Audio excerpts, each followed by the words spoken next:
base, ils ont prévu faire des modèles.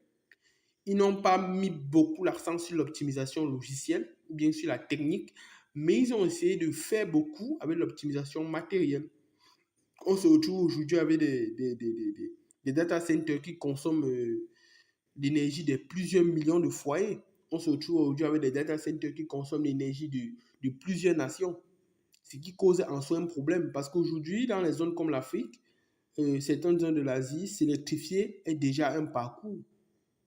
Ce qui fait encore, on ne parvient pas à s'électrifier, prendre encore cette électricité pour confier à une intelligence artificielle qui va en soi résoudre un certain nombre de problèmes, mais qui ne va pas résoudre tous les problèmes. C'est encore assez mal conçu.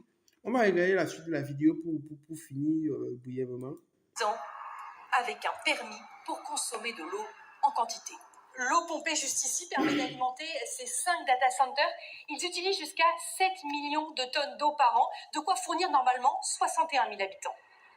Le jour de notre tournage, il fait près de 40 degrés. Mais l'eau coule en continu pour les data centers. C'est leur façon d'éviter la surchauffe et d'assurer qu'aucune donnée ne soit perdue. Mais à quelques kilomètres de là, pour les agriculteurs... Et je vais rappeler ici que les data centers ne consomment que de l'eau potable. Pourquoi de l'eau potable? Parce que de l'eau infectée, bien de l'eau maltraitée, va forcément rouiller les appareils. Donc, de l'eau infectée qui contient on va dire quoi, des bactéries ou des microbes va avoir plus tendance à rouiller le matériel plus vite. Ce qui fait que l'eau des data centers n'est pas seulement pompée énormément, mais aussi traitée énormément avec beaucoup de produits chimiques. Et tout ça est déversé dans la nature. Ça veut dire qu'aujourd'hui, l'impact de l'intelligence artificielle est assez énorme. Et c'est même alarmant pour une technologie qui peut changer le monde. Bon, on continue la vidéo pour voir d'autres faits marquants. Le flux a été coupé par les autorités, des restrictions au nom de la sécheresse.